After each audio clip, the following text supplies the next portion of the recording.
Yeah. I love my HBCU. And boy, I love it, love it. I love it, love it. I love my HBCU. And man, I hope my team they won one. Yeah. I hope my team they won one. Yeah. Man, I hope my team they won one. I hope my team they won one. Yeah. I tune into the HBCU Sports Lab to see if my team won or lost. If they lost, I'm quiet as a mouse. But if they won, keep tab. I'ma do the dab, yeah. Dr. Cavil, he know what he be talking about. Mike and Charles, they know what they be talking about. They compress the analytic data with the hip hop. If you know them like I know them, they gon' tell you if your team, if they won or lost, and who the ball. So listen to Professor, yes sir, and pay attention, cause he gon' teach a lesson.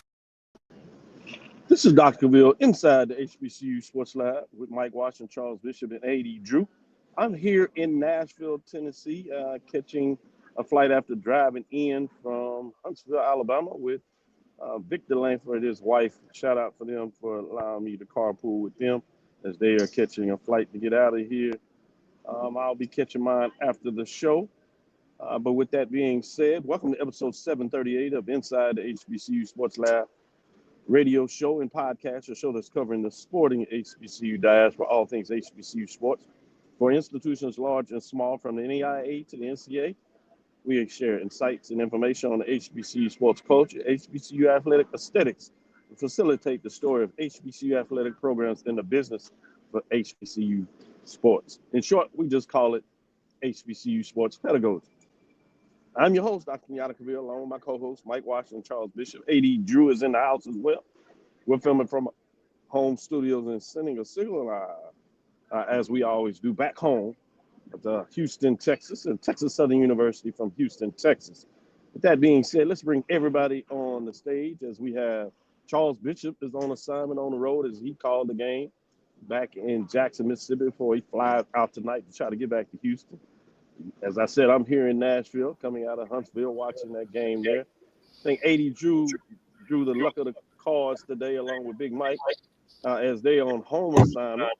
Getting things up. Mike is on his way out before he gets back on the road. So we find ways to make sure that you can get the show that gives you an inside look of all the things going on. I see you, Charles, with the old school background. I look at with the microphones on the HBCU Sports doing it for us.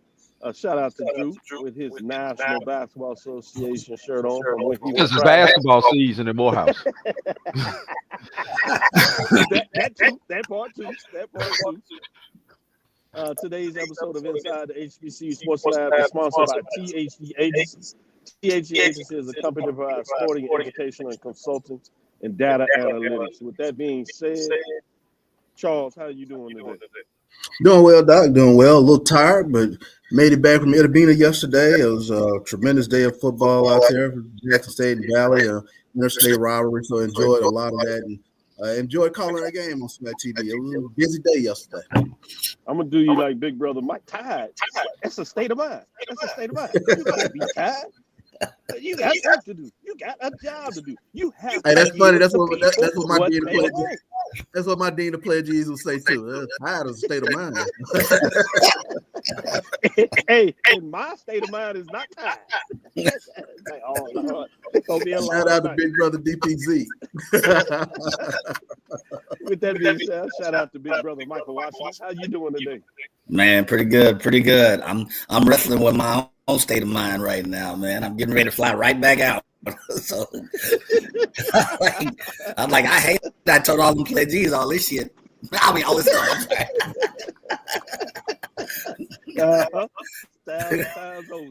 It comes back to bite you at 50 plus years old. Yeah. Hey, Drew, boy, I heard you in a drama game yesterday. Then you had to do double duties, do a little radio call, but you had a game to call. It certainly was exciting. Went down to it, and shout out to my Clark Atlanta Panthers since they back in the Wyndham Collar. I'm claiming them again. Coach Key with the Rat Boys getting the win at the end of the season. Shout out to the Panther fans out there of Clark Atlanta University in the big AUC Center. battle at Morehouse Maroon Tigers. The Panthers claw their way to a victory and get it done. And with that being said, outside of that, 80 Drew, how you doing?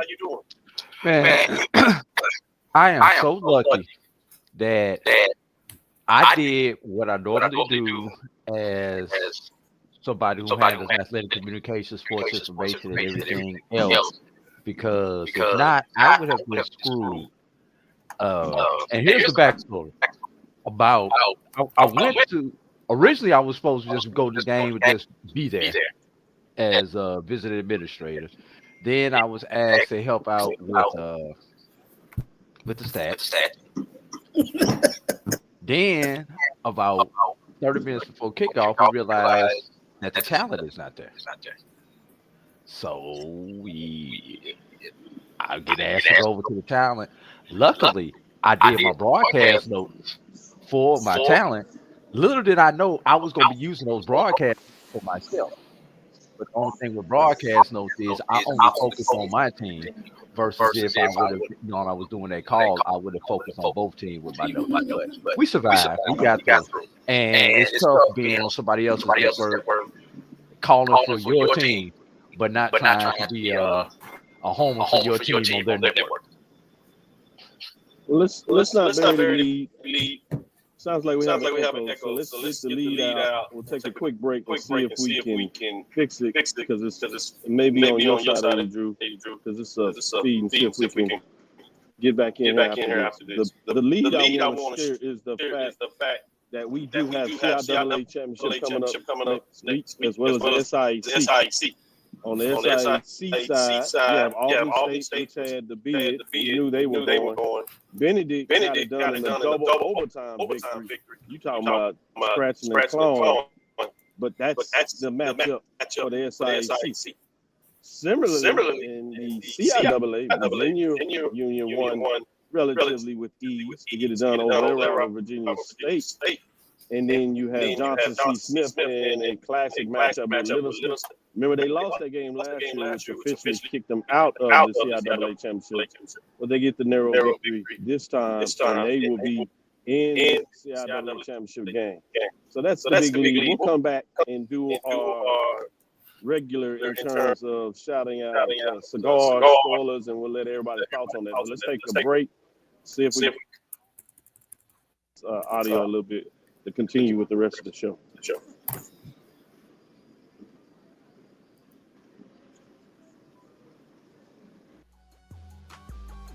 This is the Dean of the College of HBCU Sports, Kenyatta Cavil of Dr. Cavil's Inside the HBCU Sports Lab with Mike Washington and Charles Bishop.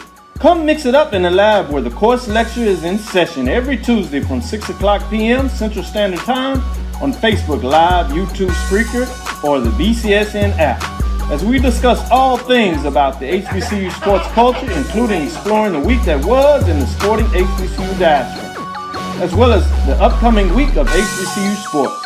With me, the Dean, the College of HBCU Sports, on Dr. Cavil's Inside the HBCU Sports Lab with Mike Washington and Charles Bishop. Course lecture dismissed.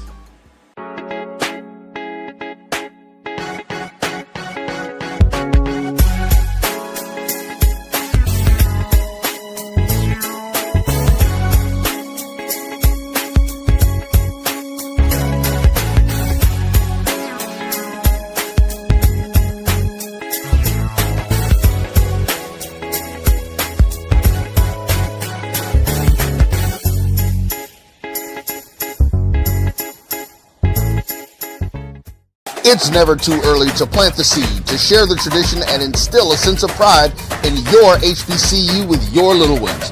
HBCU Pride and Joy Children's Boutique helps you share your school spirit with a wide selection of adorable kids apparel and accessories officially licensed from your favorite HBCU. Visit hbcupridejoy.com and follow us on all social media at HBCU Pride Joy on Facebook and Twitter. For over 30 years, HBCU Image has been more than just an apparel store. We've been a movement, a statement, a legacy. We celebrate the pride, the purpose, and the culture that make historically black colleges and universities legendary. Whether you're a student or a lifelong supporter, our gear lets you wear your HBCU story with confidence and style. Because when you wear HBCU Image, You're not just wearing clothes. You're wearing culture. You're wearing pride. You're wearing purpose. HBCU. College football fans, the Cricket Celebration Bowl is celebrating 10 years of crowning an HBCU national champion. A champion will rise at Mercedes-Benz Stadium on December 13th as the MEAC and SWAC champions clash in Atlanta. Join us for championship football, interactive fan experiences, and iconic marching bands. It's an HBCU family reunion that you don't want to miss. See who will be crowned the next HBCU national champion. For event and ticket information, visit thecelebrationbowl.com.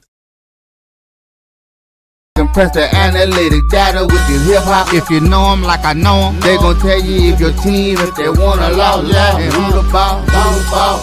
So listen to Professor, yes sir, and pay attention, cause he gon' teach a lesson. This is Dr. Cavil with Inside the HBCU Slab. I think it was my side, maybe, coming with the feed. I turned off the feed, so we'll see if we can get through it this time.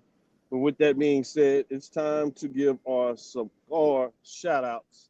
And I can't wait to do this in terms of after the tough week last week from Prairie View, but they stood out. And you see I have my Actively Black Prairie View on after a convincing win, if you would. Shout out to Actively Black. These nice, comfortable sweatshirts there. But shout out to the Panthers getting it done against the Bulldogs, and they beat them 48-5, shut them out of the end zone. 2 points on a safety, which was given up by the Panthers in a field goal. But a shout out to also Jackson State. The Tigers got it done against their rival Valley. Some of them down in parts would not necessarily call it a rival. The Jackson State Tigers have taken care of the Delta Devils, but Charles somehow tries to make it a matchup. And credit to the Delta Devils, at least for a quarter. Some people may even say a half. They stood with them, but as the Tigers got rolling, no more. Rattlers got off the slide, if you would, as they went up and took care of business against Arkansas Pine Bluff. So they got it done. Shout out to Alabama State as Texas Southern came in. They went back and forth, but Hornets know what they're doing now, and they found a way to get it done. So big victory there as they get it done. So another shout out when you talk about what they went on and get it done. A couple of more teams. Shout out to the Braves of Alcorn, sticking it to Southern. They didn't want to be the folks that got off the side and allowed Southern to find a way to get it right. So they got it done there. And Grambling, even though there were some nasty things that went out half, and I was confused about what the coach was saying. Be interesting what the commissioner has to say with that. Probably fines are coming, but I guess the coach of Grambling State jokingly said that somebody else will take care of that. I guess that's intriguing the way you would handle that with young men, regardless of who you thought started ugly participation. We got to find a way to be better. But shout out to Grambling for getting the victory in terms of what took place on the field. That'll do it for the SWAC. Out of the MEAC, had some interesting games of note. We saw on Thursday night, Delaware State hung on and found a way to get the victory, 14-12 in a defensive slugfest, but they come out victorious. South Carolina State, not playing around as they won. The Bulldogs, they're 42-12, taking care of Hyde Bison. Bison's quarterback got injured at the game, and they certainly didn't help their cause, but the Bulldogs were well on their way even when that happened. And surprisingly, Norfolk State, although record-wise, they find a way to be in ball games. A little more, maybe a couple of things next year. People may not be laughing at Norfolk State and Coach Vic, but at the end of the day, Eagles stay in the race as they defeat Norfolk State at home 31-28. Independence, not so much love there in terms of cigars. It's just not their year. And shout out, as I said, to the Division II level, particularly those that we're talking about will be playing for championships next week. That's Johnson C. Smith, the Golden Bulls, Virginia Union Panthers. You have Albany, as Mike always likes to remind us, getting it done in terms of those pesky playing up against. They'll be lining up against Benedict Tigers, getting in that, and that's the Golden Rams for Albany State for those that are well aware of their mascot. With that being said, let me take it around the horn and kind of see what everybody's thinking in terms of what's on their mind, what stood up. With that being said, let me go to you, Mike, Big Mike. What's on your mind in terms of superlatives or thoughts of some games that took place on Saturday or Thursday even? So I guess if I had to put a tag on this weekend, they are who we thought they are or were, or they are who we thought they were not. So I'll start with your thing. You started with Prairie View, and Prairie View had a very dominant game against Alabama A&M. And then you see the Texas Southern battle, but Alabama State, readjust, and had a good game. So, and had a solid game all through. I was looking through the stats, had a chance to check out a few of the quarters, but those two games stood out to me. The one that was the defensive struggle between Delaware State and Morgan. I think we said that would be close. I don't know if we thought the score would be as close, but that was really close, and that lets you know that Morgan can be in a position to be a disruptor, someone who upsets the apple cart, so to speak. And then you saw the Alcorn Southern. Now you have two teams with losing records, but I just kind of scratched my head at what's happened to Southern over the course of a year and a half, and look at how they're performing as a team at the year end of 2025. And credit to Alcorn State for finding a way to at least get back. Let's take one step back off of Charles's ledge, but you just kind of scratch your head and ask, as an organization, what's going on with the Southern folk? I'm getting like silence from all of my corporate folks that work in my previous company in Baton Rouge and whatever. I'm getting silence. Ain't nobody answering. Nobody's answering my text, and nobody's responding. Normally I get some kind of chatter. It's like a church mouse. It's all quiet. So I'm wondering what's happening, and looking at this game, I got nothing. So those are the few games that stuck out with me. But I think if you had to put a text, yep, they are who we thought they are or were. Yeah, Mike, in terms of that, I think they listened to the intro of the song. We listened to the lab to see if we were in a loss. And if I lost, I'm quiet as a church mouse. So I think they are appropriately quiet right now, Mike. I hope you're not expecting them to say too much. With that being said, let me go to you, Charles. What's on your mind? Yeah, I think when you take a look at it, for me, statement wins in terms of SWAC West yesterday, Prairie View and Grambling. In terms of looking at what they did yesterday, I think that's a big statement from Prairie View to bounce back from the loss to Alabama State and put up 48 points. But then for the quarterback play to be as awesome as it was yesterday, Peters with 5 touchdowns, no interceptions, and I think that is something that should resonate for Panther fans going forward in terms of looking at your path now to the SWAC championship. Questions. Can you have enough offense? Well, yesterday I think went a long way towards answering. Whether you can have enough offense to compete going towards the SWAC championship. And looking at Jackson State yesterday, I think that was huge with regards to looking at their freshman quarterback Jared Lockhart in terms of what he was able to do. 21 to 27, 241 yards on a couple of touchdowns. So I think that was huge with regards to Jackson State Tiger fans in terms of, maybe it doesn't have to be all run. That was quite a bit of balance yesterday with regards to Mississippi Valley. And, week in, week out, we keep talking about South Carolina State. And, like I said, the spotlight has been all on Delaware State, but guess who's sitting right there? So I thought those are the things that kind of jumped out for me yesterday. I agree with you wholeheartedly, but I tell you what, on Friday night, they'll get all the light they want the rest of the week because people will be looking at this South Carolina State Bulldogs going to North Carolina Central top 7 matchup officially. Obviously, Central has to have it if they want to even have a hopes of potentially maybe a 3-way tie. If South Carolina State gets it done, essentially they have a winner-take-all matchup with Delaware State at the end of the season to close things up. So both next 2 weeks will be really a light going on in terms of the MEAC. With that being said, let me go to you, AD Drew. What's on your mind? What's on my mind is obviously on the Division II level. There were 6 teams fighting for 4 spots in next week's championship games amongst our 2 Division II conferences, 3 in the CIAA, 3 in the SIAC.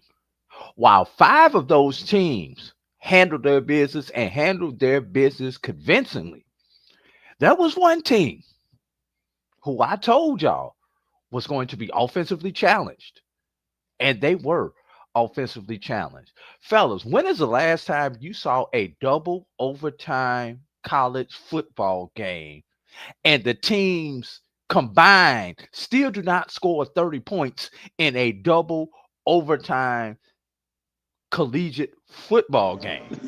Fellas, the score after regulation was 7-7. Oh my God. Then neither team, let's think about college overtime. You get the ball on the opponent's 25-yard line in overtime, and you still cannot score a touchdown in either overtime session. 2 field goals in the first overtime. Excuse me. They did get one. They did get a touchdown in the second one. I apologize. So, but still, fellas, this is Benedict. You are going to the championship game. You have the top-rated defense in the SIAC. But if I am ever scared of a championship level team and will not put my money on it, this is the one.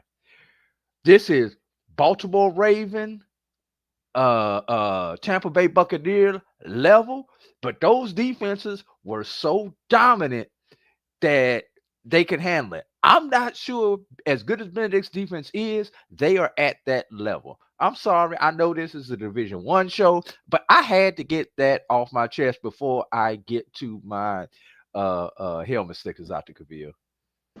Man, that was good stuff. Perfectly said and needed to be said. As I said, we're not going to bury the lead. Usually we focus on Division I on Sunday. We'll get time for that. We will release the top 7 today.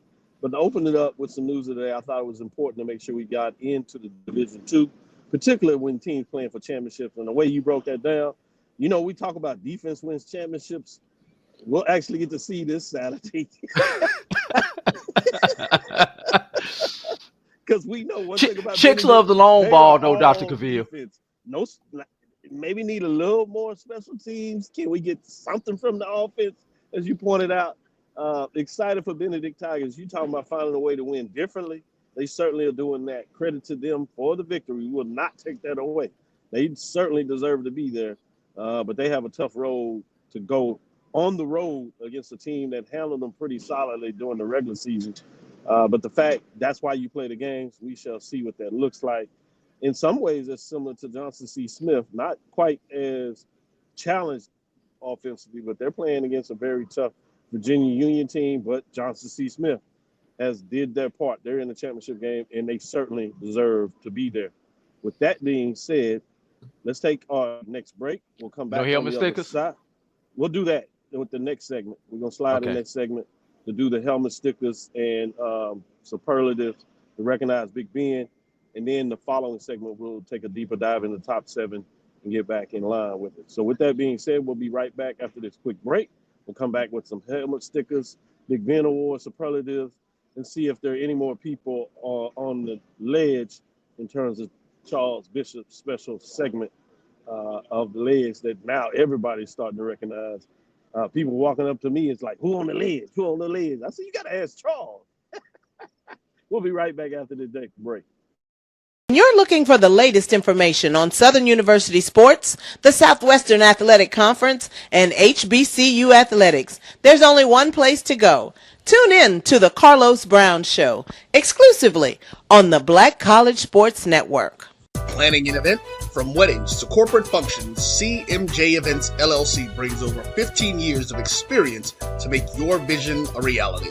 Based in Metro Atlanta and serving statewide, even internationally, we provide versatile event planning and authentic catering cuisines tailored to your needs. Whether it's pre-game meals for student athletes, fundraisers, weddings, corporate functions, CMJ Events LLC is your one-stop solution for exceptional service and unforgettable food. Our diverse culinary heritage means we cater to all cultural tastes, dietary needs, and food restrictions, making every meal uniquely yours. Let's make your next event unforgettable. Visit us on all social media at CMJ Events LLC or email us at cmjeventsllc@gmail.com. Also give us a call at 404-664-3882 so that we can start planning now. College football fans, a champion will rise in Atlanta on December 13th. MEAC champion, SWAC champion, the 10th Cricket Celebration Bowl, crowning an HBCU national champion. For event and ticket information, visit thecelebrationbowl.com.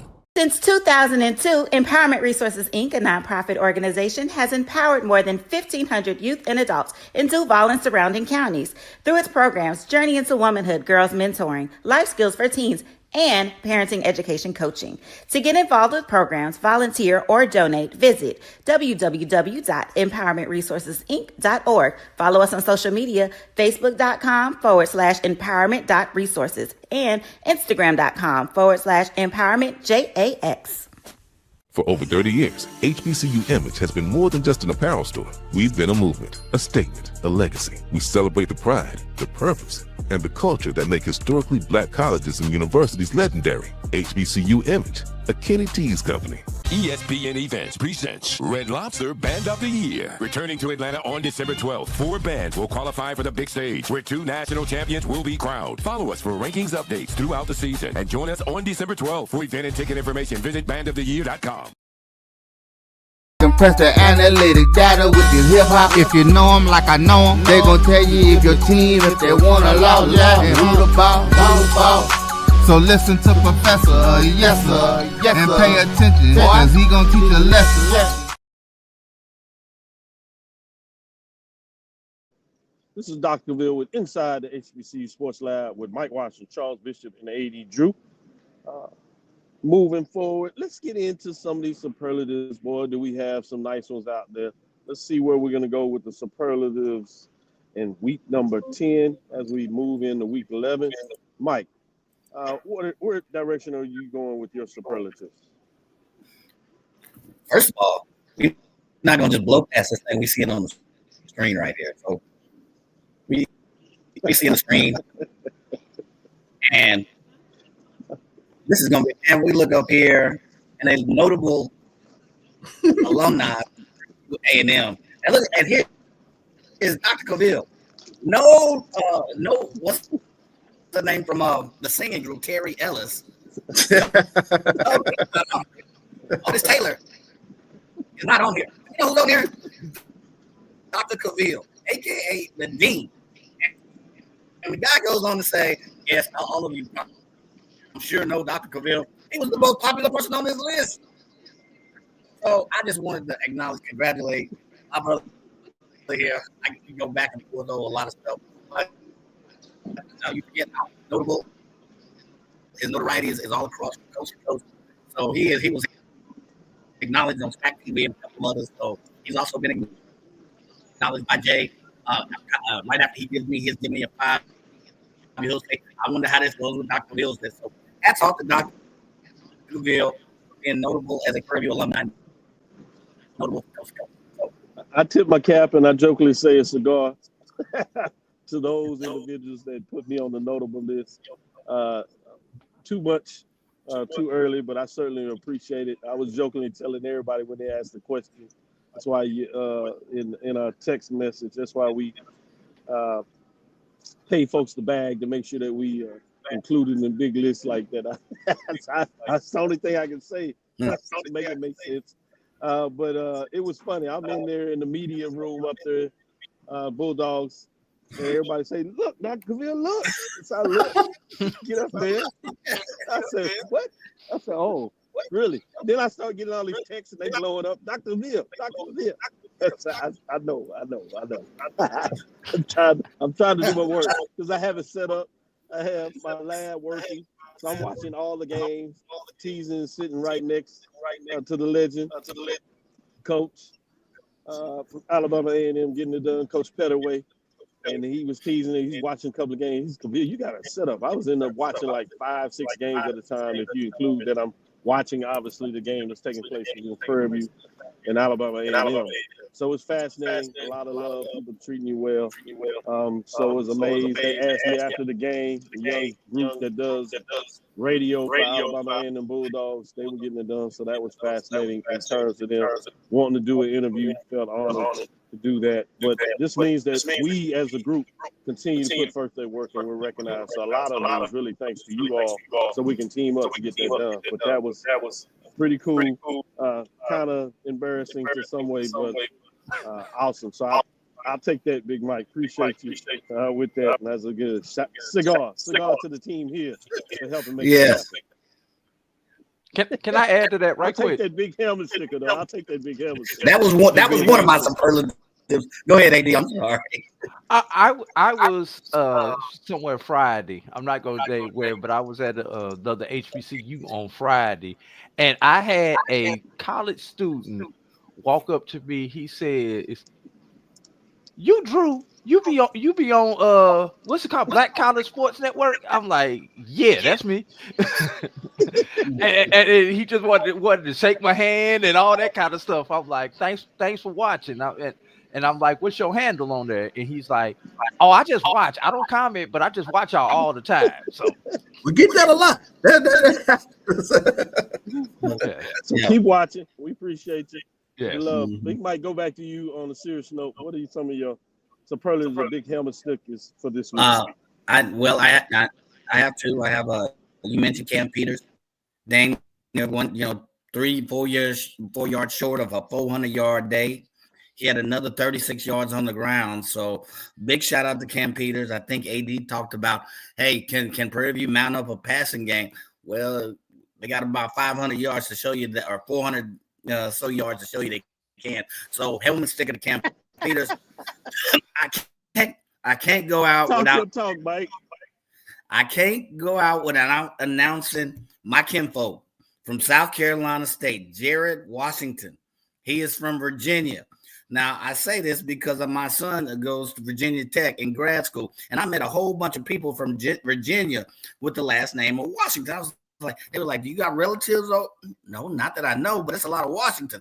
So lo and behold, Jared Washington shows up. He is from Virginia, so that is within the rules from what I'm told. But I'd like to get him a helmet sticker. He followed Coach Barry over from Benedict, I believe. At this game, he had one interception for a touchdown and a blocked field goal, which and goes for the touchdown. So hats off to my kinfolk somewhere along the line in the family tree from Virginia, Jared Washington, cornerback for South Carolina State.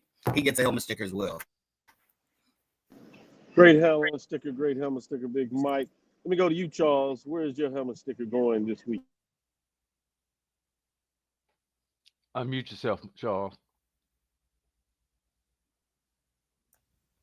Yeah, I saw. You know, Charles Mike excited about his helmet sticker when he forget to unmute. I know, right?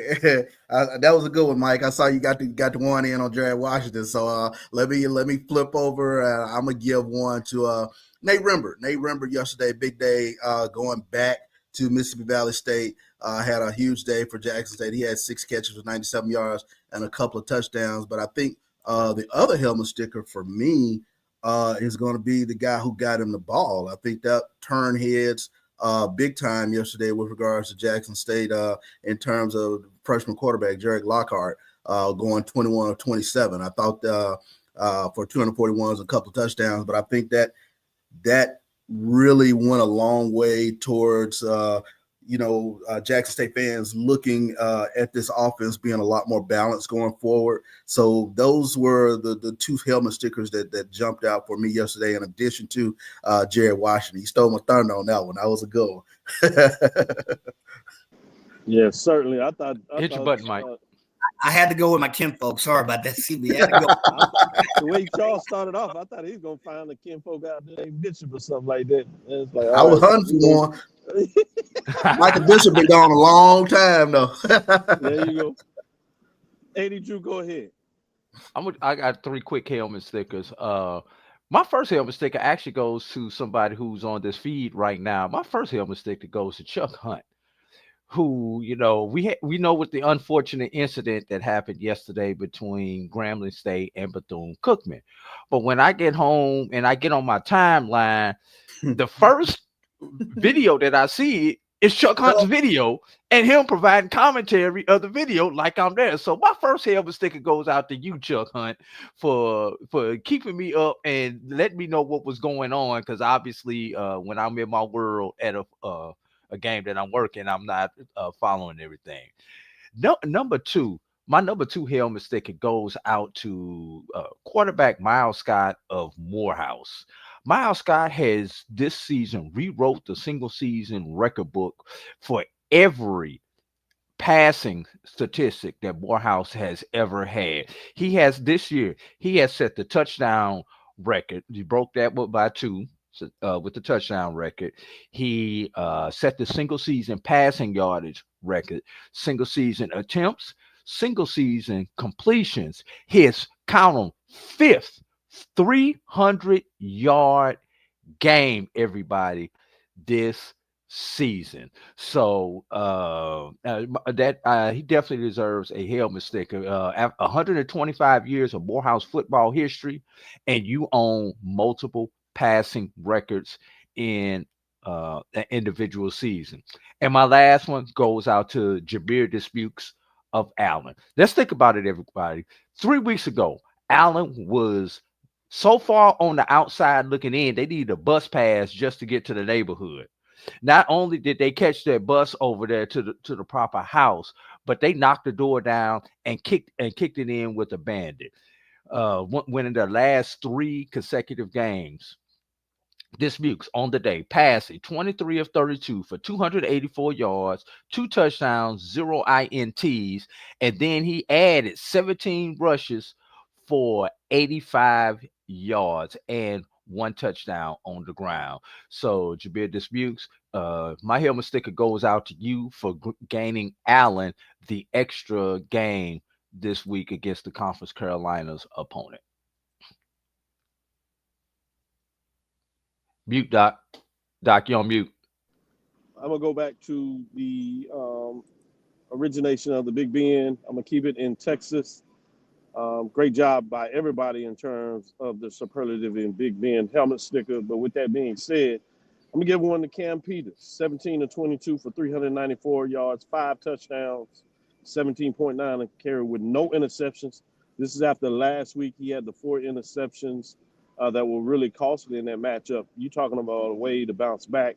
Shout out to him as he gets a big helmet sticker. I also want to give it to a wide receiver of his, Isaiah Rockwell, who had 8 catches for 183 yards and 3 touchdowns getting in the end zone. Great job by him as well.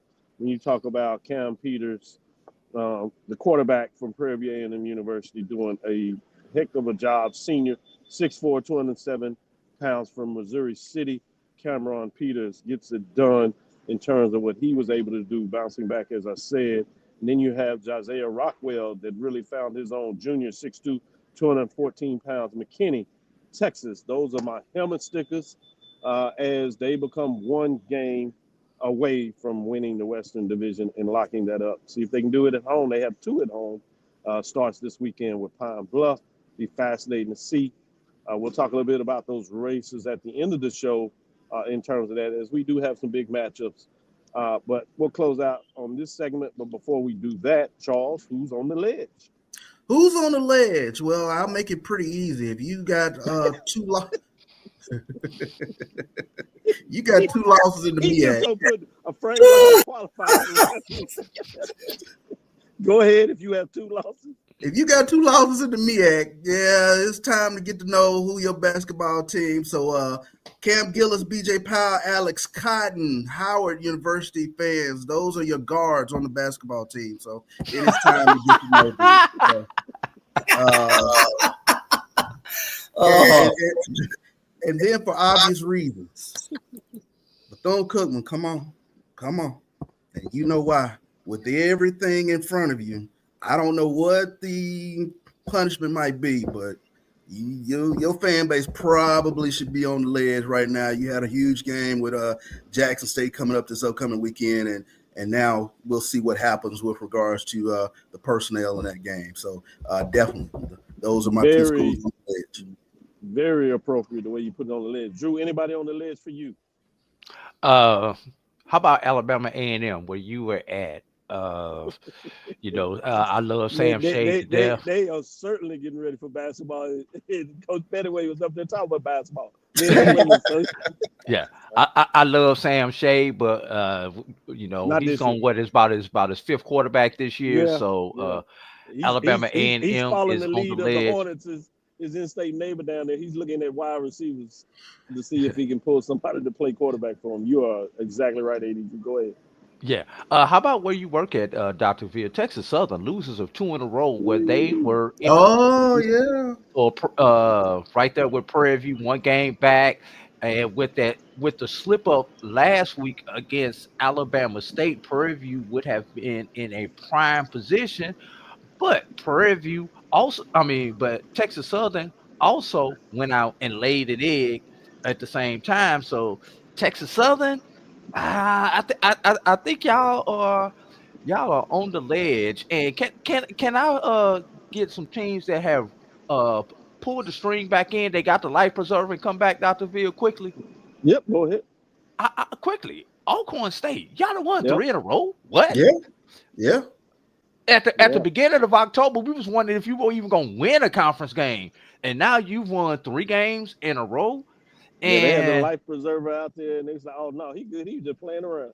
Yeah, and I got to say this: everybody's talked about me because I have not made a FAMU reference in this show. So here's my obligatory FAMU reference. I don't know what the hell to put FAMU at, because even with the win, I still think FAMU is out on the ledge. They just let a couple people skip the line ahead of them right now, but they're still somewhere on that ledge though. Mike, where are you? Anybody you putting on the ledge? Man, nobody that has not been stated thus far. I want to go back to that Bethune Grambling game. I give them both. To be honest, you guys both have opportunities to play spoiler, especially Bethune. And this is going to happen. We'll see what happens with any suspensions or punitive orders issued. But man, it's going to be suspensions. Yeah, well, I'm being extra big Mike conservative. And suspension. Fine suspension. We'll find out according to Coach Joe. And find out who's gonna pay it. Yeah, all the chatter was, man, Bethune's got. Well, we're gonna see now, because that was the overarching theme on all of the social media chatter. Where Bethune has a chance. Well, not anymore. So, and AD took my one on TSU. TSU was sitting in a prime spot. They not only did they drop one this week, but the one last week that they dropped and laid a big goose egg on. They, with Prairie View's loss, everybody was talking, man, this puts TSU in a great position. Not so fast, my friend. So I think TSU, and yes, FAMU is still on the ledge. Don't get it twisted. Don't let. I just said they just let a couple people skip them. That's all. They still out there in that line though. Yes, absolutely. They, like Charles said, they need to know who their basketball team is as well. Charlie Ward. Charlie Ward, extra gun. We're talking about Texas Southern. If you think about this, it was worse. Literally by the end of Prairie View's game, they were even.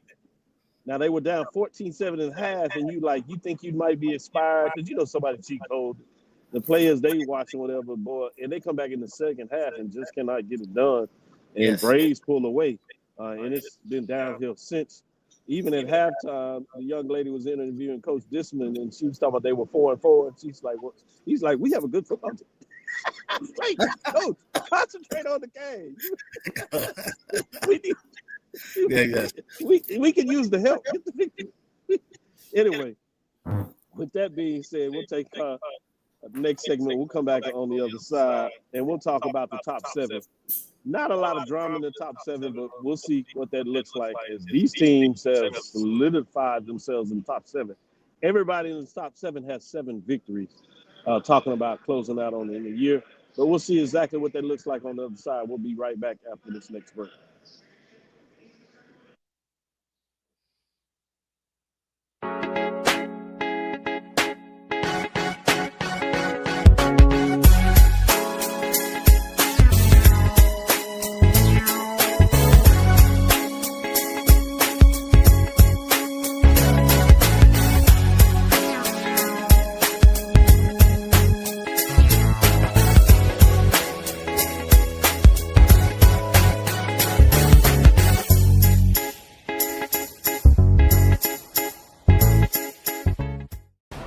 Football fans, the Cricket Celebration Bowl is celebrating 10 years of crowning an HBCU national champion. A champion will rise at Mercedes-Benz Stadium on December 13th as the MEAC and SWAC champions clash in Atlanta. Join us for championship football, interactive fan experiences, and iconic marching bands. It's an HBCU family reunion that you don't want to miss. See who will be crowned the next HBCU national champion. For event and ticket information, visit thecelebrationbowl.com.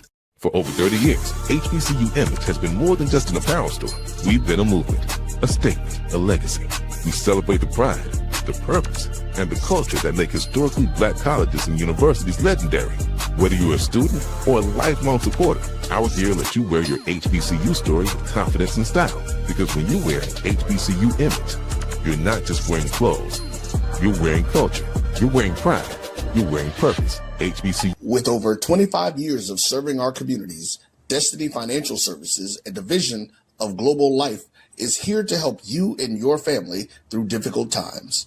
From cancer care to accidental industries to cardiac care, we all know that there are times that you can't control what happens in your life, but you can be prepared to weather the storm when it comes. Call DFS at 877-300-8269 or visit the website at www.globelifeinsurance.com. That is 877-300-8269, or again, the website at www.globelifeinsurance.com. ESPN Events presents Red Lobster Band of the Year, a title reserved for elite HBCU marching bands. A season-long competition that culminates in Atlanta on Friday, December 12th. Drum majors, percussion, drill, auxiliaries, musicality. All aspects will be examined by the toughest judges in the world of college bands. 4 will qualify for the big stage, where national champions will be crowned. Follow us on social media for rankings updates throughout the season. And join us in Atlanta on December 12th. For event and ticket information, visit bandoftheyear.com. Compress the analytic data with your hip hop. If you know them like I know them, they gon' tell you if your team, if they wanna lose, and who the ball. So listen to Professor, yes sir, and pay attention, cause he gon' teach a lesson. Check your mute, Dr. Cavil. This is Dr. Cavil with Inside the HBCU Sports Lab with Mike Washington, Charles Bishop, and the AD Drew. As we get back into it, let's jump straight into it and look at this week's week number 11, Dr. Cavill's Inside the HBCU Sports Lab with Mike Washington, Charles Bishop. As we move into this, let's look at week 11 in terms of the teams that are dropping out. Well, let's do this quickly. Let's give the scores of the top 7, and then we'll move into that and do those finals and do that appropriately. Number 1, the Alabama State Hornets defeat Texas Southern University. Alabama State Hornets improved to 7-2, 5-1. They defeated Texas Southern 42-24 going away, as Texas Southern number 16 falls to 4-5, 3-3 in terms of that matchup. With that being said, let's look at number 2. Number 2, Jackson State took care of business as they went to the Delta. Jackson State, the Tigers improved to 7-2, 5-1. Valley falls to 1-8, 0-5. 42-3 was the final of that game, moving us to number 3 in terms of our next matchup, which is South Carolina State. South Carolina State Bulldogs improved to 7-3 and 3-0 in the conference race, while Howard, as you said, are familiar with the basketball team. The women's basketball team got a big non-conference win. Shout out to them. And beat up on the Rattlers in another game, which was taking it to the woodshed. 4-6. However, the Bison football team falls to 4-6 and 1-2 in the conference race. The game score was 42-12. At number 4, have the Prairie View Panthers that improved to 7-3, 5-1, 4-1 in terms of the conference race. I should say 5-1, while the Bulldogs fall to 4-6, 1-5. 48-5 was the score of that matchup. Moving on to number 5, those Delaware State Hornets got it done on Thursday night. They improved to 7-3, 3-0 in the MEAC race, setting up some games going down the stretch will be fascinating. The Morgan State Bears, no matter how many games they play close, they just cannot make the next play. They lose that game on a field goal. They would have won it for them, so they fall to 3-7, 0-3 in the conference race. 14-12, as you see, was the final score. That matchup we just talked about as we move into number 6, which is the North Carolina Central Eagles. They improved to 7-3, 2-1. Norfolk State will not go out easily. They keep losing, but they are at least fighting in those matchups, much like you see with Morgan State Bears for that matter. But the Spartans fall to 1-9. Conference overall 0-3 in the conference race. Somebody's going to get a victory next week. I'll tease that out there. But in this, they fall 31-28 was the final score, moving us to number 7 in terms of the scoring. If you go here, which is the Grambling State Tigers, they defeat number 8 Bethune-Cookman Wildcats. Grambling quietly has improved to 7-3, 4-2, while Bethune-Cookman falls to 5-5, 4-2. The West, Charles, stood up a little bit this past weekend against the East. Now, it was what some people would say the bottom part of the East, but hey, Bethune-Cookman was sitting at 4-1, tied for first. So that's a statement there as Grambling gets it done 31-23 in the final for that matchup. With that being said, let's officially get into the rankings for this week in terms of see what takes place here. Dropping out this week was no one. No one dropped out of the top 7. Everybody stayed in the top 7. Let's see if there were any changes. But before we do that, we do have some teams receiving votes. We do have a change here. While some people say FAMU should be on the ledge, others not in terms of the best of the rest, they're in the mix, which could be setting things up for the Florida Classic. Mike and I are setting ourselves up to be there. First time we get down to the Florida Classic.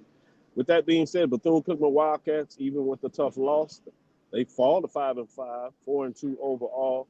Just a tad bit outside of the race, setting up for an intriguing matchup. But again, because of the activities in the game, it'll be interesting to see what that looks like going into that matchup. Florida A&M Rattlers, they jump into the receiving votes as they won a couple of games now. They're at 4-5, 3-2, 122 points. Texas Southern is in the mix. To be interesting, you have Alcorn right behind them, so you could easily see Alcorn as they continue to win the slide in there, as Texas Southern seems to be on the slide. But right now, they're in the mix at 4-5, 3-3 in terms of the race with 121 points. So let's get to the superlatives and look at the top 7. Starting with number 7 this week, you have Grambling State Tigers. They improved to 7-3, 4-2, 149 points. They stay at number 7. Let's move into number 6. At number 6, you have North Carolina Central's the Eagles. They improved to 7-3, 2-1, 164 points. They remain at number 6. Looks like we're having a trend. We'll see if there are any changes as we go up the rankings. At number 5, you have the Delaware State Hornets. They sit at 7-3, 3-0, 173 points. They remain at number 5.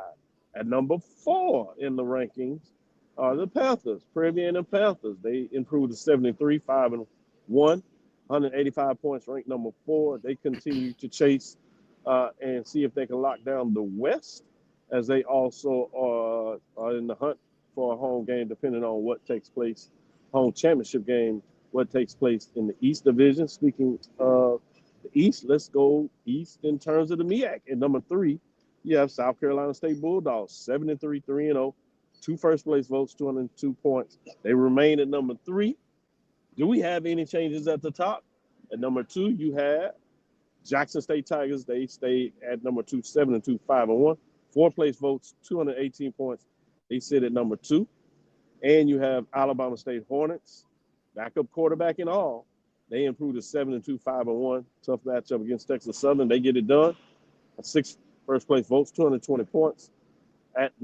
Stay at number one. Alabama State Hornets remain number one in week number 11. That's 3 straight weeks at the number one spot. We will get you into some metrics as we get into the week. But before we do that, really, let's go around the horn. Let's start with AD Drew.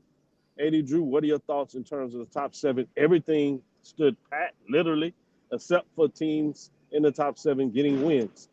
All teams got wins, which means all teams in the top 7 are at 7 wins. I haven't seen this in the era of the rankings. The talent teams are deep, and they're all winning, while the bottom teams are all struggling. But let's talk about the superlatives right now. What are your thoughts in terms of week number 11, top 7? Thank God for the top 7 because there's a severe drop off after these 7 right here. You know, maybe Bethune Cookman, would be considered, but man, doing a top 10 was a struggle this week trying to figure out teams 9 and 10. But Right. you really can't argue with it. Although I personally have some teams in a little bit of a different position.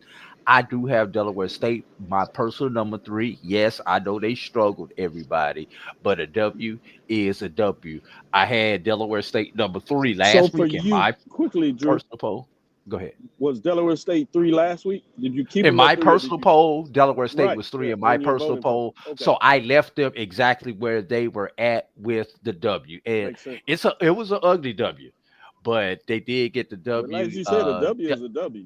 Yeah, W is a W. Delaware State going for the knockout and walked into a left hook trying to throw a right cross against Morgan State.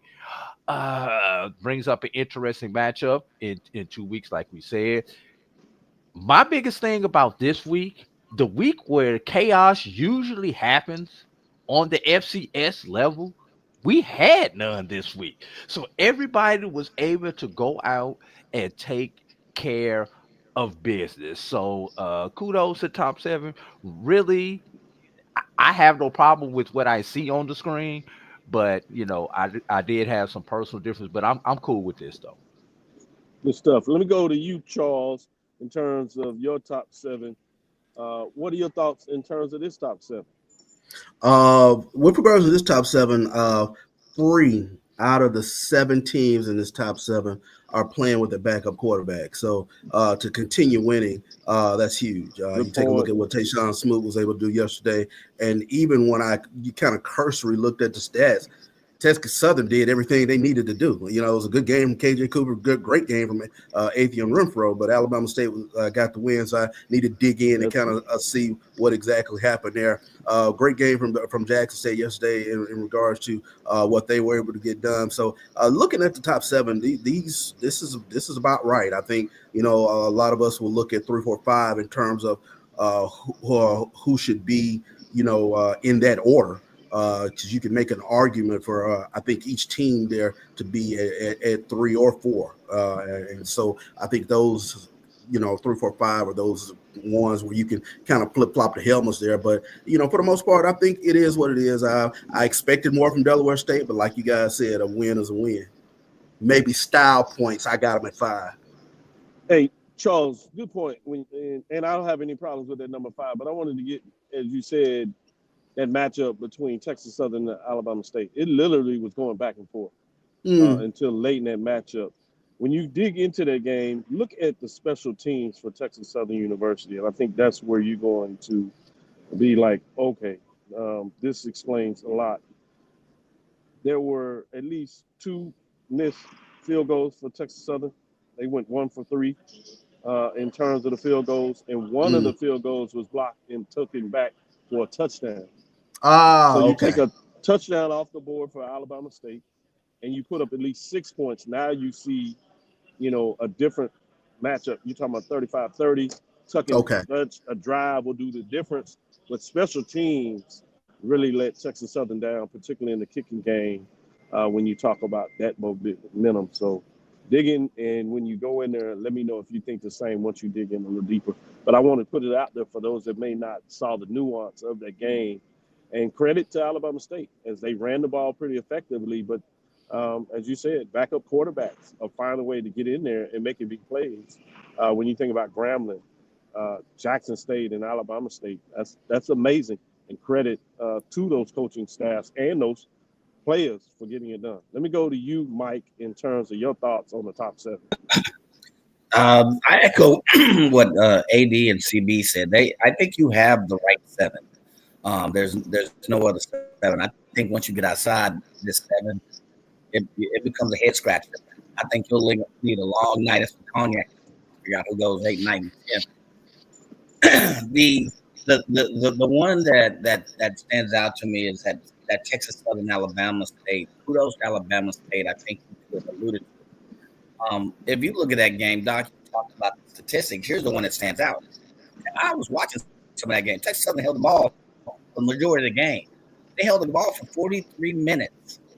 It's a 60-minute game. That means, by math, Alabama State only had the ball for 17 minutes, and they were still able to amass. Here's another one, head scratcher. Texas Southern amassed 472 total yards versus Alabama State's 330-some-odd yards. So Alabama State was opportunistic and took advantage, but you ask what happened to Texas Southern. They had opportunities, so that to me was a head scratcher. That neither said I had Delaware State as number 3 this week. I had them as number 3 last week in my poll as well. That's pins and needles. I said earlier that game they played was a very close game against Morgan, but Morgan can sometimes have a very stingy, strong defense. It was a defensive battle, so I'm of the philosophy, a win is a win. And so that was the only difference. I had Delaware State at number 3 last week. I think the week before that. So I kept them at number 3. But the rest of this will flesh out. South Carolina State's got to play a gauntlet of teams not only next week, but then that following week. So it'll flesh itself out. So this is the right 7 for me. Think about it as you look ahead. We can do that as coaches want to play the next game. We'll look ahead. South Carolina State, the Bulldogs have to go on the road to North Carolina Central this week, Friday, and next week they go to Dover. So if South Carolina State is to get it done, they will make a hell of a statement closing out the MEAC. And if they do that, that means they'll punch their ticket back to the Celebration Bowl, but they'll do it over a top 17, probably 5 and 6 this week in terms of the rankings. So great points there. Not to bury the lead. Also, when you talk about that Texas Southern matchup, they're going to be scratching their heads on this. They held Alabama State to 0-4 on third down efficiency. They out-totaled them in yardage, 472 to 333. So they did a lot of good work. Alabama State was able to eat up some yardage. Didn't get too many third downs, but when they did, they held them there. So that's going to be a game at the end of the year that they're really going to wish they had back. Obviously, I think they had a hangover, if you would, from that Braves in terms of how they let themselves down.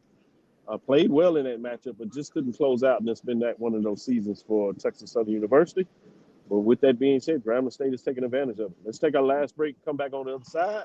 We have some big matchups to talk about and look at. We'll do this after our last break, and we'll close things out in terms of this week in week number 11, Dr. Ville's Inside the HBCU Sports Lab when we look at the HBCU Huddle Report. We'll be right back after this last break. ESPN Events presents Red Lobster Band of the Year, a title reserved for elite HBCU marching bands. A season-long competition that culminates in Atlanta on Friday, December 12th. Drum majors, percussion, drill, auxiliaries, musicality. All aspects will be examined by the toughest judges in the world of college bands. 4 will qualify for the big stage, where national champions will be crowned. Follow us on social media for rankings updates throughout the season. And join us in Atlanta on December 12th. For event and ticket information, visit bandoftheyear.com.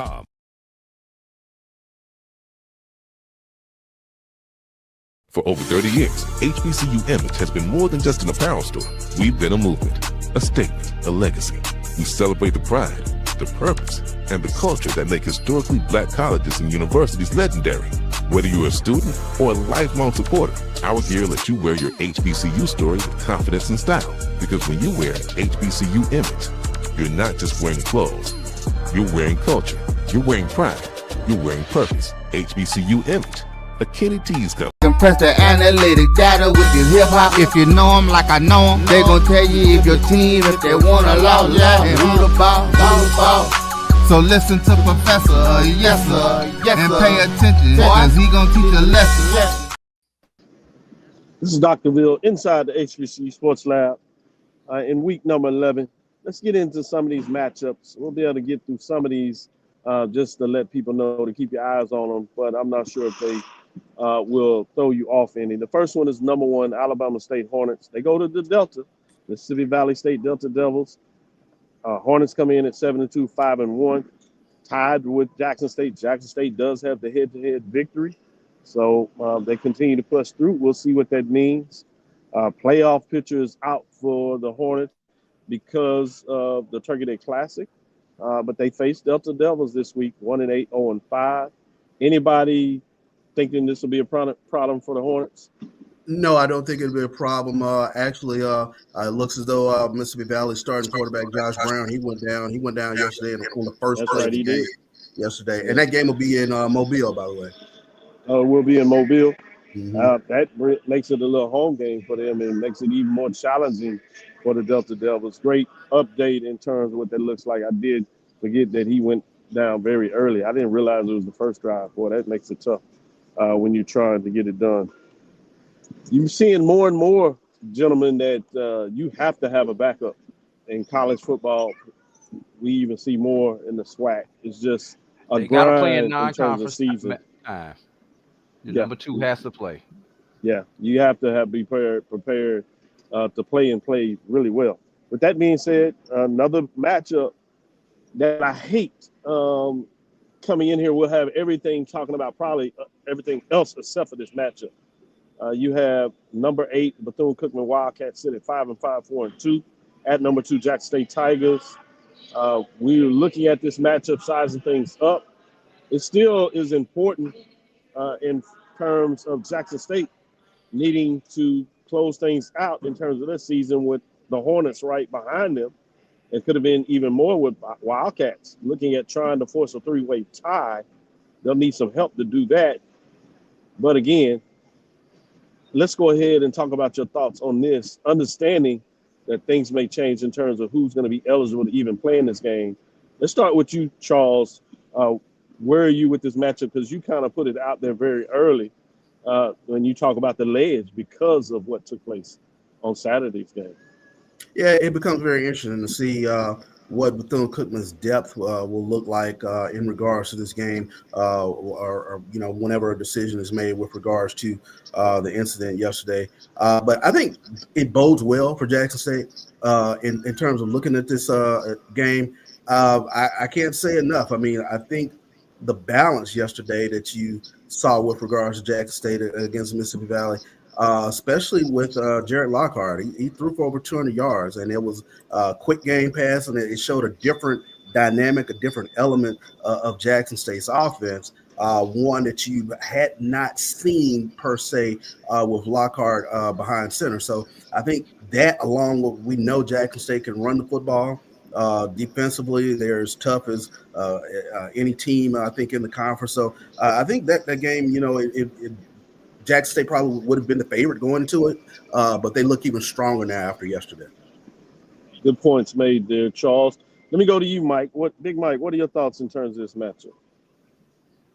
So with the understatement ahead of us, with potential, it was already going to be, or had the ability to be a potential setup, for Bethune to make a good matchup. But even with that, you got to realize Bethune is number 7 in the SWAC against the run, number 12 against the pass, and you got the number 1 and 2 team in the SWAC and rushing and passing. So now with this, that just adds extra light to that. So I think it sets up a very favorable scenario for for Jackson State. I did not expect them to be as I guess the offense, and CB is probably closer to it than I am. But there was something a little bit different as you look at the numbers and the stats about their offense, and how they approach the game. And I think it's going to be really tough, especially after this week, for Bethune to put up a formidable defense against this Jackson State offense. So I think it favors heavily Jackson State. AD Drew, your thoughts on this matchup? If you'd have asked me Friday to do advanced analysis on this game, my Right. would have been, can a backup freshman quarterback at Jackson State handle the pressure of this big game? Now, after yesterday, my my question is, who the hell Bethune going to put on the field to be able to handle the run game of Jackson State? If we were in Vegas, everybody, this game would get pulled off of the board. So that's exactly what I am going to do. I am pulling this game off of the board until I see what the Further notice. Yeah, track office does. But athletic director Reggie Theus and the administration at Bethune Cookman do with the players who were involved in the unfortunate incident on Saturday before I could even think about making an analysis. Because no matter what numbers you look at, no matter what metric you look at with this game, it will not be accurate. if you like, I always make a point to look at what Vegas is saying, just as a data point. And here for this game now, it was barely, the data was basically unconclusive. It was Jackson State, but so it lets you know that they're going back to reconfigure, or they're going to pull this thing off the board. Agree.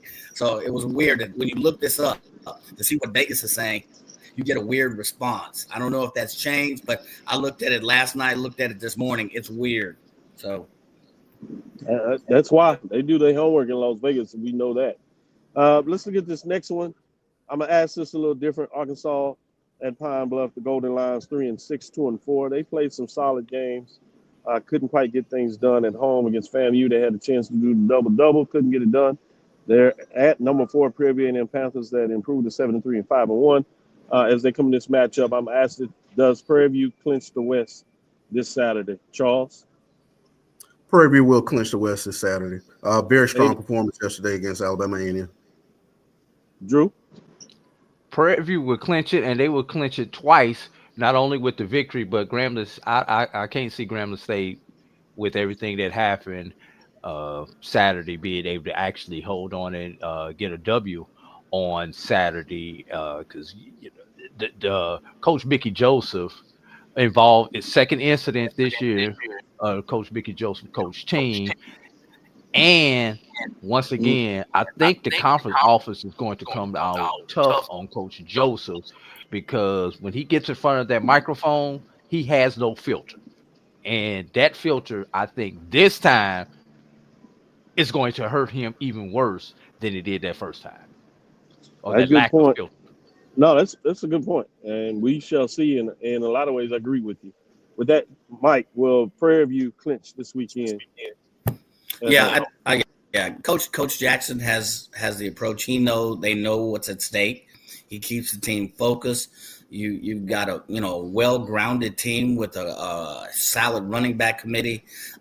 Given what's said, I think Drew talked to the coach's comments, but you also got to look at the culture and the attitude and morality that is now, that is in Pine Bluff after this season, and where are they at? So I think Prairie View does conclusively clinch this Saturday. I have another one just like that. We'll go back. So stay up, Mike. I'm gonna ask you this: Howard Bison 4-6, 1-2. At number 5, Delaware State Hornets 7-3, 3-0. Does Delaware State create a de facto MEAC championship game by winning this game on Saturday? Yes, they do. I think Drew? Howard. I want to send a shout out to the schedule makers in the MEAC because who would have thought whenever this schedule came out that Delaware State, South Carolina State would be the championship game. You would have thought the game between South Carolina State, North Carolina Central would be the game, and the winner of that game would essentially get a unofficial bye in their last week. But shout out to the schedule makers. But yes, championship game will be locked up for Delaware State. Mike, I'm going back to you. I didn't mean to cut you off. You wanted to say something about Howard. You're gonna Oh put no, the nail in it. Howard, this season has been like a roller coaster. So, and I think they're in the dip. So I agree. This will be a solid performance by Delaware State, which sets up the de facto championship. No question. You know why it's Well, been a you roller coaster, Mike? Because this is the first time they beat Hampton in forever. Yep. So this is what happens to you when you beat Hampton. Lose to Hampton, and you're probably in the race, Howard. Exactly. You beat Hampton, and then you go up like that. that's the challenge with Howard. They got the big win over Hampton. We kind of know what Hampton is this year, but this is two back-to-back seasons after playing in the Celebration Bowl where the Bison have been lackluster in terms of their overall record and not being able to put a real push in the MEAC. It'll be interesting to see what that means in the offseason. Charles, does Delaware State Hornets create a de facto MEAC championship game by winning this game and setting it up, regardless of what happens in the next matchup we'll talk about? Yes, they do. They do create the de facto MEAC championship, and everybody gets to see what they want to see out of the MEAC, a championship game. So, with that, I'm gonna stay with you, and we'll take a little bit more into this, and then we'll just scroll to the rest of the games and let you know what's on top. With this one, you have 3-6, South Carolina State, the Bulldogs. This is a Friday night matchup, as MEAC been doing some really good games on Friday, getting things done. South Carolina State Bulldogs 7-3, 3-0. They're at number 6, North Carolina Central Eagles, 7-3, 2-1. It's kind of shape things up. Bulldogs will go on the road for the rest of the season. They get a chance to officially, on their side, if they can get this W, set up a de facto MEAC championship game based on Delaware State winning. Regardless, it really has that implication. One way the Eagles get back in the race. Other than that, what are your thoughts, Charles, on this matchup with number 6 North Carolina Central Eagles? Struggle a little bit, if you would, at home against Norfolk State, but they're still getting the W's in North Carolina Central. Maybe they're fighting. If they can't get it done, maybe they're looking at trying to fight for a bid to the playoffs themselves. Where are you with this matchup, Charles? it's a scary matchup because both defenses are not what they once were. So I think you're going to see a lot of points in this game. And Walker Harris, those guys can get up and going. But I think with everything on the line, I'm just going to go out on a limb and say Chennis Berry has Trey Oliver's number. I'm going to go with South Carolina State. I'm going to take the Bulldogs on the road to get the W and get to Delaware State to set up that MEAC championship game. Oh, man. Well, that would be fascinating. Let me go to you, Mike. What are your thoughts in terms of this matchup? I will be in Raleigh for this game on Friday before I head back home to Prairie View to take Deuce to the Prairie View, make sure he can get his sweet tick. Mike, what are your thoughts on this matchup?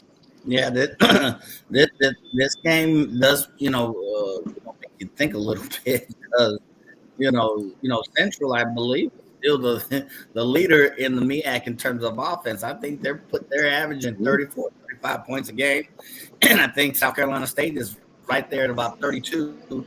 Numbers may be off by a few decimal points or whatever, but you have teams that put 30 plus points on the board. But if you look on the defensive side, Central has allowed some teams to score pretty high. You look at this last one, and they allowed Norfolk State to dang near score 30 points. So this one will be a score. I think I agree with CB. I think you said there'll be some serious scoring, but I haven't seen the defensive output, particularly from South Carolina State, that I have in previous years. So I am going to go with South Carolina State on this one. They've been quietly moving up the notches this season. We have not talked. Right, we've just noticed. Hey, they just keep winning. They just keep winning. So I'm going to go with South Carolina State on this one. They keep winning. Drew, where are you with this matchup? You know who also keeps winning, Mike? North Carolina Central. And it's something about Walker Harris and Trey Oliver and crew that intrigues me. And don't get me wrong, Berry, regular season, one of the best coaches that we have seen out there. But when will that regular season bubble burst? I think this is the game that it will Mm. burst, especially with them being on the road. So I'm slightly leaning towards Central. Root That for may Oh, chaos. change. That may change by the time we get to our chaos. Thursday show. But as of today, I'm going 51-49 Central. And that's percentage, not score, everybody. Oh, that's good. That's beautiful, Drew. As Charles said, root for that chaos. Let's look at a couple of these matchups. We'll just roll them down. You have number 10, Texas Southern Tigers, 4-5, 3-3. They're at the Southern Jaguars, 1-9, 0-6. Southern's only win was a tough road game at Mississippi Valley State. Who would have thought that? They hadn't won at home. Will the trend continue? Will Texas Southern find a way to get it right? It'll be interesting from that perspective on this matchup. You got the battle of the A&Ms. Florida A&M Rattlers are 4-5, 3-2. Alabama A&M Bulldogs are 4-6, 1-5. Somebody will get important 5 wins on the season. Whoever wins this puts themselves in a good position to at least have a winning season, particularly as the Rattlers. You can at least get to 500 if you're Bulldogs. So interesting to see what that means in this matchup. Can we Marching call this 100 the get on the road. 1890 Classic? Will the Marching 100 get on the road? Question of the day. Good question. Grambling State Tigers, in terms of that matchup with Alcorn, to be interesting. Again, how many plays? Braves are playing well. Tigers are playing well. But obviously, instead of looking at the rivalry of this matchup, Grambling never plays well, it seems, in the reservation. We'll have other things to talk about and see that. Obviously, Grambling should have 7 wins in terms of that matchup. And then we have the last one here. If nothing else, somebody's going to get a MEAC win. So it'll be interesting from that standpoint. Both teams are playing pretty solid on defense. Norfolk State may have a little more offense. Will that be enough for Michael Vick to get a conference win? Or will the Bears get the conference win? Interesting to see what that looks like when you talk about that as we close out things here. Any final thoughts, Mike? No, other than I think someone has said it. I keep going back to the conference, the preseason conference, and nobody expected much of a challenge for teams coming out the West. Last week we were talking about Grambling and Texas Southern and Prairie View. Is this an opportunity for the West to really step up? And I just keep pointing out, until this week, we were talking about, hey, the West is a little bit different than we thought they were. And again, none of the teams that we expected to be at the top of the West finished at the top of the West. That's my one takeaway from this season. But other than that, it's. But I look at the scheduling as well and how it ended up in favors, strong football games, not only in the MEAC but also in the SWAC as well. So. Those are my parting shots. Let me go to you, Charles. What are your final thoughts of the week? Final thoughts of the week. I didn't realize how many SWAC fans are listening in on the coach's call, because I can't tell you how many texts I've got. I can't get to hear what Mickey Joseph and Coach Woody have to say on the coach's call tomorrow. So I think just the implications of what happened yesterday, a lot of people will be tuned in to see what the conference doles out in terms of punishment with regards to that. Good points, and you're right. It'll be very interesting. Let me go to you, Drew, for your final thoughts. Two quick final thoughts. In a season that we see no undefeated teams in SWAC play for the first time since expansion, we could actually wind up with 2 winless teams, one in each division in the SWAC this year. Southern and Valley have still yet to find a victory, and if you look at their schedules, let's be honest, you don't see a victory on their schedule this year. But stranger things have happened. One of those 2 will probably leak out and beat somebody. And number 2, got to drop down to the Division 2 level. We haven't. I know this is not the show for it, but I've got to put this in. Watch out for Kentucky State with the Super Region 2 rankings as they will continue. Should Albany State defeat Benedict and Kentucky State defeat the Conference Carolina opponent in that extra game, watch Kentucky State move up ahead of Benedict and potentially get a Ooh. home game in the Super Region 2 playoffs. Also, keep this in mind. Should Kentucky State not finish in the top 4, they can be moved to another super region. And I would expect Kentucky State to be moved to super regions 1 or 3 for travel purpose. Super region 1 is the Northeast region where the CIAA now resides, and super region 3 is the Midwest, where you don't want to go if you're Kentucky State, because you're playing all those teams from Missouri that you tend to see in the Final Four of the Division 2. Your Truman States, your Northwest Missouri States, and teams like that come out of Missouri that always has somebody in the Final Four.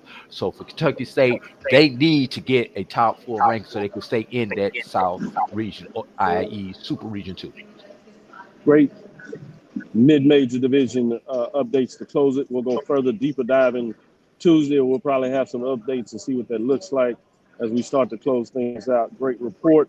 That'll do it for the major division report here. Thank you for listening to Inside the HBCU Sports Lab. Make sure you share our podcast with your friends and colleagues. I am Dr. Kenyatta Cavil, the Dean of HBCU Sports, coming from inside the lab in the College of HBCU Sports with Mike Watson and Charles Bishop. Time for me to catch a plane and get on home. Again, I want to thank you for listening to Dr. Ville's Inside the HBCU Sports Lab with Mike Watson and Charles Bishop every Tuesday and Thursday at 6 o'clock Central Standard Time. No matter if we're at home or on the road, we're going to find a way to get you a show. Sunday, as we start to close out the football season, we'll give you the reports and give you the major division updates. We look forward to next week as we discuss the latest news in the lab. Follow me, Dr. Kenyatta Cavil, that's DrKenyattaCavil on Threads, Facebook, and Instagram. Inside the HBCU Sports Lab 1 on Facebook, and Inside the HBCU Sports Lab on YouTube. With that being said, dream big, continue to move forward. We will talk with you soon. Charles? Of course. Mike? Oh, sexual voice sound. Yeah, of course. Lecture. He called himself. He was on mute. That's why. Sexual voice. Sexual voice this time. Man, tired. Let the man be tired. Mike, go ahead so we can get out of here, man. Oh, God. I'm trying to get home, man. You trying to keep me in there.